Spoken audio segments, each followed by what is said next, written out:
Okay, आज हम दोहे पढ़ने वाले हैं। दोहे में कबीर, रहीम और तुलसीदास, इसके बारे में आज हमें पढ़ना है। कबीर, रहीम और तुलसीदास, ये तीनों भारत के महान संत हैं।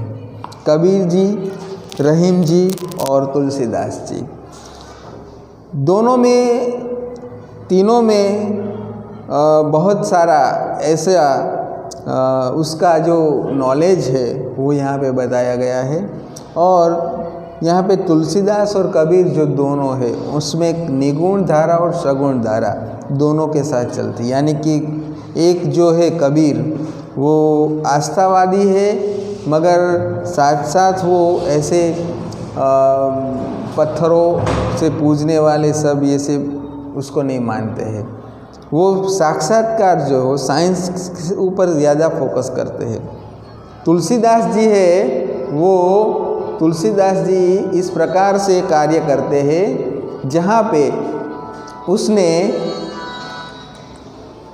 यहाँ पे बताया है कि तुलसीदास जी है वो सगुण धारा से चलने वाले हैं। सगुण धारा का मतलब होता है हम मूर्ति पूजा करते हैं, श्लोक आदि वगैरह वगैरह करते हैं उसमें, तो ये दोनों के बीच काफ़ी डिफरेंट है। मगर ये दोनों है, उन्होंने जो महत्वपूर्ण बात रखी है यहाँ पे उसकी बात यहाँ पे बताई गई है। प्रस्तुत दोहे में कबीर, रहीम, तुलसी ने बहुत सारी जीवन उपयोगी बातें बताई है। हमारे लाइफ में जो यूज हो, अच्छी हो, ऐसी बात बताई है। प्रस्तुत दोहों में दान प्रियता, संतोष, समानता, अच्छी संगति की महत्ता, विनम्रता, परिश्रम, प्रेम आदि जीवन मूल्यों को निर्देशित किया गया है। देखो, हमें ऐसा लगता है कि ये सब जो बातें हैं, ये सब बातें हमारे लिए क्यों, हमें इससे क्या इससे हमें पैसा मिलेगा, कि इससे हमारी लाइफस्टाइल हम अच्छी तरह से जिएंगे, हम ऐसा सोचते हैं। मगर सच में महत्वपूर्ण बात यही है। क्यों? क्योंकि आजकल हम देखते हैं कि बहुत सारे इंजीनियर हो गए हैं, बहुत सारे डॉक्टर हो गए हैं, बहुत सारे इतने पढ़े लिखे हो गए हैं, मगर इनके अंदर ये गुण नहीं होता, जैसे कि दान प्रियता नहीं होती, संतोष नहीं होता, समानता नहीं होती, अच्छी संगति नहीं होती, महानता नहीं होती, विनम्रता नहीं होती, परिश्रम वगैरह कुछ नहीं होता। तो यूं ही समझो कि उनके लिए ही ये ज्ञान महत्वपूर्ण रहेगा, वरना देश के लिए, कंट्री के लिए वो इतना महत्वपूर्ण नहीं रहेगा। अब देखिएगा, कोई इंजीनियर है और उन्होंने करप्शन कर दिया, ब्रिज बनाया है, वो ब्रिज टूट गया तो कई लोग मर गए, तो ये पढ़ने का मतलब क्या? अगर उन्होंने करप्शन ही करना चाहा तो उसके अंदर कोई ऐसा अच्छी संगति नहीं है, अच्छी बात करने की उसकी सोच नहीं है, तो क्या होगा? कोई डॉक्टर है, आप देखते कि बहुत सारे डॉक्टर ऐसे ही पढ़ लिख कर बड़े हो जाते हैं, मगर उनके अंदर मानवता नहीं है, तो क्या हुआ? तो वो महत्वपूर्ण बात नहीं होगी। संत कबीर है वो 15वीं शताब्दी के कवि है, 15वीं शताब्दी के कवि है, यानी कि 15वीं शताब्दी 15 सालों में, यानी कि 1500 वर्ष पुराने वो कवि माने जाते हैं। उन शताब्दी की ये कवि है। तो 1500वीं वो सदी जो चल रही थी, उस वक्त कबीर, रहीम, ये सब तुलसीदास, ये सब संत महासंत हुए थे। वो युग था, वो एक ऐसा युग था, उसको भक्तिकालीन युग कहा जाता था, भक्ति काल का युग कहा जाता था। मीराबाई भी उस युग में हुए। आपने हिंदू और मुसलमानों को उनकी गलतियों के लिए फटकारा है। देखो, कबीर जी है वो हिंदू में भी रहे हैं और मुस्लिम में भी रहे हैं। कबीर का इतिहास देखें तो कबीर के माता पिता नीमा और नीरू है, मगर कबीर का जन्म जो हुआ, उनके माता पिता कौन है वो पता नहीं, ये उनके पालक माता पिता है। कबीर का जन्म कैसे हुआ, कहाँ से आए, किसी को पता नहीं है। लहर तालाब था, उस लहर तालाब में कबीर जी को एक छोटी सी टोकरी में उनके मदर फादर ने बिठा दिया था, छोटी उम्र में, जब छोटे थे तब। अब तैरते तैरते वो टोकरी एक लहर तालाब में से एक किनारे पर आई, तो वहाँ जुलाहा जो बुनाई का काम करते थे, मुस्लिम दंपति, वो वहाँ कुछ रंगाई बुनाई का काम कर रहे थे, तो वहाँ से कबीर जी मिले। बहुत सारे लोग ऐसी दिवंत कथाएं मानी जाती कि कुछ ऐसे कमल के फूल के ऊपर बूंद गिरा और उसमें से कबीर जी उत्पन्न हुए, तो ऐसी मान्यताएं हैं। मगर सच बात तो ये थी कि कबीर जी के पालक पिता नीमा और नीरू थे, और वो मुस्लिम संप्रदाय में उनका पालन पोषण हुआ। तो वो हिंदू में भी रहे और मुस्लिम में भी रही, यानी कि समानता की बात बताती है। दोनों को हिल मिलकर रहने का उपदेश दिया है यहाँ पे कबीर जी ने। फिर रहीम का पूरा नाम है अब्दुल रहीम खान खाना। आप बड़े उदार और अनुभवी थे। हिंदी में आपने बोधप्रद दोहे लिखे हैं। यहाँ रहीम जी है, उनका नाम बताया है अब्दुल रहीम खान खाना। वो क्या थे, एक उदार थे। कोई भी चीज़ उनके पास थी वो रखते नहीं थे। कोई अगर मांगता तो वो दे देते थे, अगर किसी को किसी चीज़ की ज़रूरत थी तो वो भी दे देते। आजकल हम ऐसा क्या करते हैं कि हमारी ज़रूरत नहीं है फिर भी कोई किसी को ज़रूरत है तो वो हम देते नहीं है। तो ये हमारा गुण नहीं है, और एक्सपीरियंस वाले भी थे। फिर संत तुलसीदास, वो 16वीं शताब्दी के प्रसिद्ध राम भक्त कवि है। ये 16वीं शताब्दी बताई है, मगर 1500 और 1600 के साथ वो चले हैं। यहाँ में 16वीं शताब्दी बताया है, थोड़ा गलत बताया है। तुलसीदास और कबीर जी है वो साथ ही थे। यहाँ पे 15वीं शताब्दी में आएगा तुलसीदास। ओके, वो प्रसिद्ध राम भक्त कवि है। आपने रामचरितमानस नामक प्रसिद्ध ग्रंथ लिखा। रामचरितमानस जो है ग्रंथ, वो किसने लिखा है? तुलसीदास ने लिखा है। रामायण जो है, रामायण वो वाल्मीकि ऋषि ने लिखा है।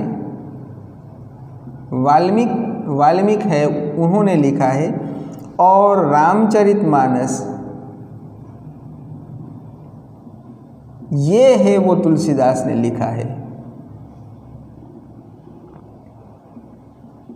ये तुलसीदास, दोनों में थोड़ा अंतर है। रामचरितमानस में क्या है, रामचरितमानस में जो लोग हैं उनको जीने की राह किस प्रकार से बताई गई है, थोड़ा डिफरेंट बताया गया है। राम जो रामायण में थे उसमें से कुछ अलग यहाँ पे बताया है रामचरितमानस में, जो बहुमूल्य है। हम अभी सीरियल देखते हैं, इस रामचरितमानस पढ़ते हैं, हाँ, वो सब कुछ है उसमें, भाईचारा की बात बताई गई है। और रामायण जो है उनमें कुछ अलग है। तो रामचरितमानस तुलसीदास ने लिखा है। अब हम शुरुआत करते हैं सबसे पहले यहाँ पे कबीर से। कबीर जी है, उन्होंने व्यंग किया है और सीधा प्रहार किया है हिंदू और मुसलमानों के ऊपर। झगड़ा करते थे, मगर ये झगड़े का निपटारा वो बताते हैं। फिर दोनों के ऊपर इस प्रकार की उंगली उठाई है कि आप दोनों में कोई सही नहीं है। आप दोनों में कोई सही नहीं है। क्यों? क्योंकि उन्होंने बहुत सारे दोहे में ऐसे ऐसे लिखा है, जैसे पत्थर पूजे हरे मिले तो मैं पूजूं पहाड़, ताके तो ये चक्की भली जिसे पीस खाए संसार। यानी कि पत्थर पूजने से अगर भगवान मिल जाता है तो मैं बड़ा एवरेस्ट पूजूं, ताकि तो वो चक्की जो हम पीसते हैं वो अच्छी पत्थर की जिससे खाए संसार। तो वही बात उनके अंदर थी। सबसे पहले हम देखेंगे कबीर। कबीर का पहला दोहा है, साईं इतना दीजिए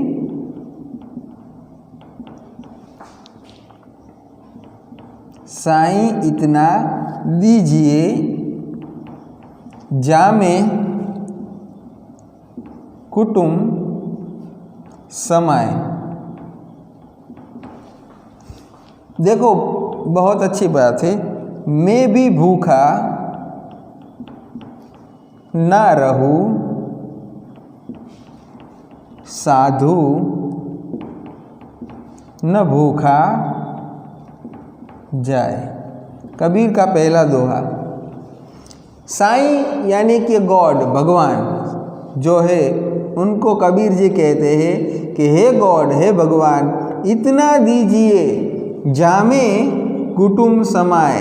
यहाँ पे बताया है कि हे गॉड, मुझे इतना ही दीजिए कि जामे कुटुंब समाए। जामे का मतलब यहाँ पे बताया है कि मेरा जो फैमिली है उसके अंदर सब आ जाए, यानी कि किसी को कोई प्रकार की तकलीफ ना हो, इतना दीजिए। तो साईं इतना दीजिए जामे कुटुंब समाए, मेरा जो कुटुंब है, मेरी जो फैमिली है वो एकदम सेटिस्फाई रहे, उतना दीजिए। मुझे ज़्यादा कुछ नहीं चाहिए, खाना पीना, रहना, मकान और अच्छी तरह से जीन दीजिए, बस इतना दीजिए। मेरा कुटुंब इसमें आ जाए, मेरी फैमिली इसमें आ जाए। मैं भी भूखा ना रहूं, साधु न भूखा जाए। मुझे इतना दीजिए कि मैं भूखा ना रहूं और साधु आए वो भी भूखा ना जाए।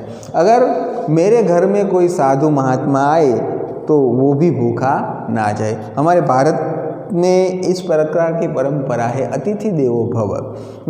तो पहले हम देखते कि आज भी हमारे घर बहुत सारे ऐसे साधु महाराज वगैरह वगैरह आते हैं, बहुत सारे लोग आते हैं। तो हम क्या करते हैं, उनको खिलाते हैं, पिलाते हैं। मगर यहाँ कबीर जी ये कहते हैं कि हमारी जो फैमिली है वो भी भूखी ना रहे और आने वाले जो मेहमान हैं, साधु है, वो भी भूखा ना जाए। बस इतना दीजिए, मुझे ज़्यादा कुछ नहीं चाहिए। हम मोर करते हैं। हम ऐसे सोचते हैं कि चलो आज हमारा बंगला बन गया तो गाड़ी आ गई, ये आ गया, फिर हम सेटिस्फाई नहीं होते हैं। फिर हम क्या करते हैं, हम करते हैं क्या, हम और ज़्यादा कहते हैं मेरा ये अब इस डिस्ट्रिक्ट में मेरा बंगला होना चाहिए, मेरा बंगला यहाँ होना चाहिए। अब देखिए बहुत सारे लोग ऐसे हैं उसके बंगले अलग अलग शहरों में है। बहुत सारे शहरों में उसके अलग अलग बंगले हैं। वो उस शहर में जाता है तो अपने बंगले में रहता है थोड़े दिन, कुछ वर्क के लिए उस शहर में जाता है तो वहाँ अपने बंगले में रहता है। तो इसी प्रकार की कोई संतोष नहीं है। तो बाइक भी देखिए बहुत सारे लोग ऐसे, एक बाइक मेरा घुमाने के लिए है, एक बाइक मेरा यहाँ जाने के लिए है, ये गाड़ी मेरी यहाँ जाने के लिए है। देखो ये सब कुछ गलत है यहाँ पे। तो दान प्रियता यहाँ पे संतोष की बात बताई है, सेटिस्फाई होना चाहिए। ओके, तो हमें संतोष होना चाहिए। कबीर जी कहते हैं कि हमें इतना ही दीजिए। दूसरा, बिना विचारे यानी कि थिंक किए जो करे सो पाछो पछताए। पीछे से वो पछताता है। काम बिगाड़े आपनो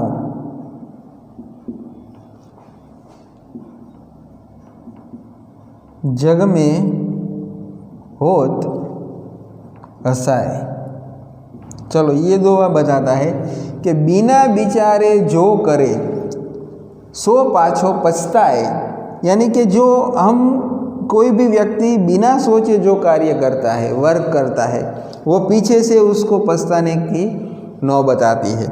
काम बिगाड़े आपनो, अपना काम तो बिगड़ता ही है, मगर जग में होत हंसाए, यानी कि पूरा वर्ल्ड है, पूरा जग है, लोग है, उस पर क्या करता है, हंसता है। तो कभी भी हमें ये सोच रखनी चाहिए कि कोई भी वर्क हम करें तो थोड़ा सोच समझ कर करें। बिना सोचे हमें कुछ नहीं करना चाहिए, वरना लोग हम पर हंसेंगे। जैसे आप अगर कोई भी काम करते हैं या कोई भी कहीं भी आपको मकान लेना है, कोई भी करना है, तो क्या आप करेंगे, कुछ सोचेंगे समझेंगे। आपके पास कुछ ऐसी इनकम होगी या फिर आप उसके पूरा का पूरा वो ज़मीन जायदाद वगैरह आप जानते होगे तो ही आप करेंगे ना। आप सीधे ही कहेंगे कि कोई कहता है ये मकान ले लो, तो वो आप कहेंगे कोई बात नहीं, मैं इतना पैसा दे देता हूँ, मुझे मकान दे दो। अगर इसका दस्तावेज होगा, इस मकान की पहले की हिस्ट्री आप जानते होगे, इर्द गिर्द के लोग जानते होंगे। ये सब आप सोचे उसके बाद आप ले तो आपको दिक्कत नहीं होती, वरना आप तो ये पैसे दे दिए फिर ले लिया, फिर क्या होगा? आपके पास तो कोई प्रूफ नहीं है। वो पैसे से ऐसे मकान को हड़प कर सकता है।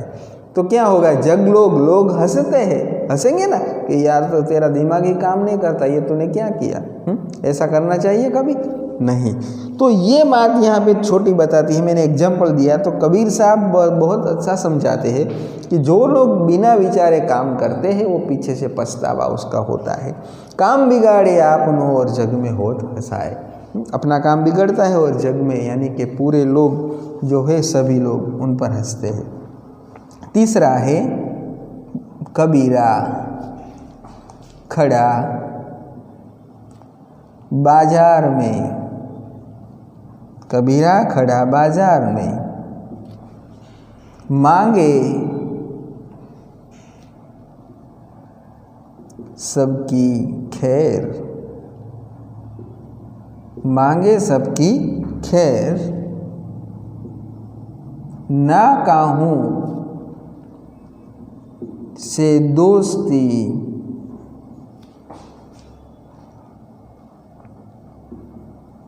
ना काहूं से बैर।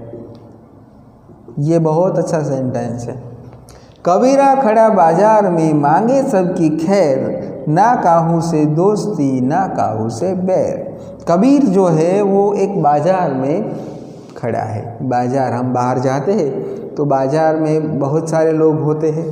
तो बाजार में कबीर जी खड़े हैं और मांगे सबकी खैर। खैर का मतलब होता है सब अच्छी तरह से रहे, खुश रहे, ऐसी दुआएं मांगे भगवान से। तो हम बाहर जाते हैं तो हम लोगों के लिए हम मांगते नहीं है कि हे भगवान इन सब को भला करना, अच्छा करना है, ये सब हम नहीं सोचते हैं।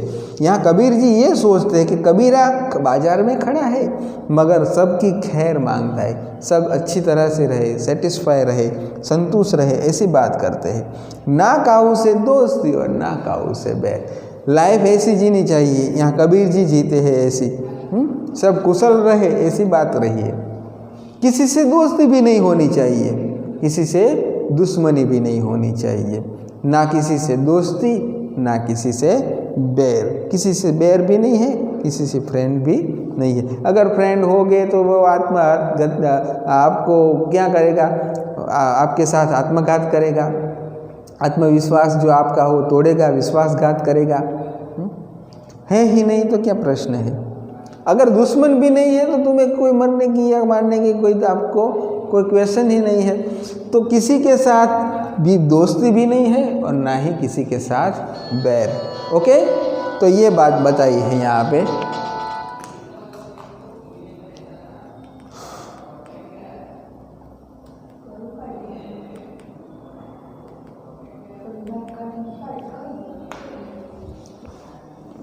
अब यहाँ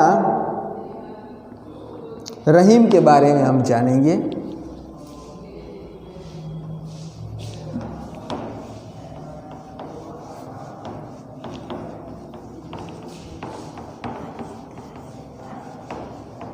ये भारत के संत है, इनके पास अगर कोई प्रॉपर्टी नहीं होगी ना तो भी वो खुश रहते हैं और ज़िंदगी ऐसी जीते हैं कि हमेशा के लिए वो खुश रहे। पैसे वाले भी नहीं जीते, ऐसे जीते ही। ये भारत के संत है। रहीम, अब्दुल रहीम खान खाना, उन्होंने पहला यहाँ पे दोहा बताया है कि रहीमन वे नर मर चुके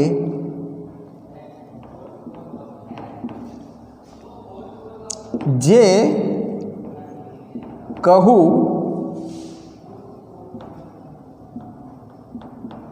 मांगन नहीं मांगन जाही। अब कहते हैं उनसे उनते पहले वे मुए यानी कि मरे, जिनमुख निकसत नाही। बहुत अच्छी बात बताई है यहाँ पे रहीम ने कि रहीमन वे नर मर चुके जे कहू मांगन नाही। रहीमन कहते हैं कि वे नर मीन्स नर का मतलब होता है मनुष्य या पीपल्स लोग, वो लोग हैं वो मर चुके हैं जे कहू मांगन नहीं, जो जे कहू मांगन नहीं, जो कुछ यहाँ पे मांगते हैं। रहीमन वे नर मर चुके जे कहू मांगन जाई, यहाँ पे जा ही बताया है। तो कुछ मांगने के लिए वो जाते हैं ना, वो लोग यहाँ पे मर चुके हैं ऐसे माने गए हैं। क्योंकि बहुत बार हम ऐसी ज़िंदगी जीते हैं ताकि हमें मांगने की आदत पड़ जाती है। हम ऐसी लाइफ नहीं जीते कि हम ऐसी ज़िंदगी जिए कि हमें किसी की ऐसी ज़रूरत कम से कम ना हो। हम भौतिक चीज़ों से बंधे हुए हैं आजकल, इसीलिए क्या होता है कि सभी चीज़ों की हमें ज़रूरत पड़ती है। और भौतिक चीज़ों से हम बंधे हुए हैं, इसीलिए उसके बगैर तो हम रह भी नहीं सकते हैं। इसीलिए हमारे पास वो चीज़ नहीं होती है तभी हमें मांगने की नौबत आती है। मगर यहाँ पे ये थोड़ी बात अटपटी बताई है कि रहीम ने कहा है कि वे नर मर चुके जे कहू मांगन जाए, कुछ मांगने के लिए जाते हैं वो मर चुके हैं। मगर फिर उन्होंने ऐसा बताया है, देखो क्या बताया है कि उनते पहले वे मुए जिन मुख निकसत नाही। उससे पहले तो वे मर चुके हैं जो जिसके मुख से निकलता नहीं, यानी कि उनसे पहले वे मुए जिन मुख निकसत नहीं।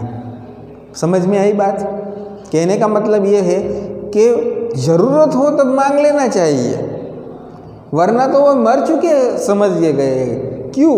क्योंकि उनसे मुख से तो वो निकलता भी नहीं है। अगर आपको कोई भी ऐसी चीज़ की ज़रूरत है और आपके पास पैसा नहीं है या आपके पास ऐसी ज़रूरत पड़ चुकी है, तो आप ऐसे शर्माते हैं या कभी घबराते हैं नहीं, मांग लेना चाहिए क्योंकि हमारी ज़रूरत है। हाँ, हम ऐसी भौतिक चीज़ों से नहीं मांगते, इसलिए मांगते कि हमारी ज़रूरत है। तो इसीलिए यहाँ पे दूसरा सेंटेंस ये बताते कि उनसे पहले तो वे मर गए हैं जो मांगते नहीं हैं। वो तो मरे हुए हैं, मान लो कि वो मांगते हैं, मगर वो मर चुके हैं इसीलिए कि वो तो मांगते भी नहीं है। दोनों ओर से अटपटा यहाँ पे व्यंग बताया गया है, रहीम ने कहा है। तो ये थोड़ा आपको समझना है बार बार कि पहला ये आपको शॉर्ट में समझा दूँ कि रहीम ये कहना चाहते हैं कि वे नर जो है मनुष्य है वो मर चुके हैं, मरे हुए हैं जो मांगते हैं। पर यहाँ तो ये भी बताया है कि उनसे पहले तो वे मरे हुए हैं जो उनके मुख से निकलता भी नहीं है। चलो, ये दोनों बात ऐसी है जो दोनों ओर से समझी जाती है। मांगना भी मरे हुए बताया है और न मांगने वाले को भी मरा हुआ बताया है। फिर दूसरा एक हम ले लेते हैं सेंटेंस, जो रहीम उत्तम प्रकृति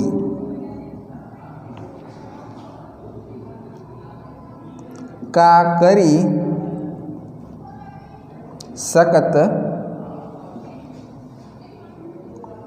कुसंग। थोड़ी भोजपुरी यहाँ पे लैंग्वेज आई है, सकत। और ये थोड़ी उस साइड की लैंग्वेज है जो हम देखते हैं कि अवध से अवधी, अवध साइड की अवधी, बिहार साइड की बिहारी और भोजपुरी। खावत है, जावत है, नाचत है, ठुम्मत ठुम्मत, गावत है, ऐसे जो आवत है, जावत है, खावत है, नाचत है, ऐसे जो वर्ड्स आते हैं वो भोजपुरी में आते हैं। तो यहाँ जो रहत उत्तम प्रकृति का करी सकत कुसंग, सकत वर्ड आया, तो जो रहीम उत्तम प्रकृति का करी सकत कुसंग, चंदन विष व्यापत नहीं, लिपटे रहत भुजंग, भुजंग का मतलब स्नेक होता है, स्नाप। जो रहीम उत्तम प्रकृति का करी सकत कुसंग। देखो यहाँ पे बात आती है संगति की। हमने पहले ऊपर से देखा कि प्रस्तुत दोहे है उसमें दान प्रियता, संतोष, अभी हमने सेटिस्फाई की बात आई कबीर की, फिर समानता की भी बात आई कबीर की, अच्छी संगति की अब बात आती है। ये दोहा है अच्छी संगति का है। ये अभी दोहा आया रहीम का, वो अच्छी संगति का है। जो रहीम उत्तम प्रकृति, प्रकृति मीन्स नेचर, कोई भी व्यक्ति का नेचर अच्छा हो उसकी बात बताई है। का करी सकत कुसंग, अच्छे व्यक्ति के साथ आप रिलेशन रखें। ऐसे बहुत व्यक्ति कम होते हैं कि जो अच्छे इंसान के साथ रिलेटिव होते हैं। क्यों बुरे इंसान के साथ ज़्यादा रिलेटिव होते हैं? क्यों? उसके लिए ऐसा है कि हम 70% ज़्यादा ऐसा ही थिंकिंग सोचते हैं, इसीलिए हम उसके ऊपर ज़्यादा डिफेक्ट करते हैं। अच्छा किसको कहेंगे, बुरा किसको कहेंगे? आप अगर फिल्म में देखते हैं, अगर मान लो कि दारू वारू वाला सारू वाला कोई गाना सुनता है तो आप नाचने लगते हैं। आपको वो कहते हैं कि भाई हमें मैरिज में तो वही सॉन्ग अच्छा लगता है। क्यों? आप अच्छे हैं तो अच्छा सुनो।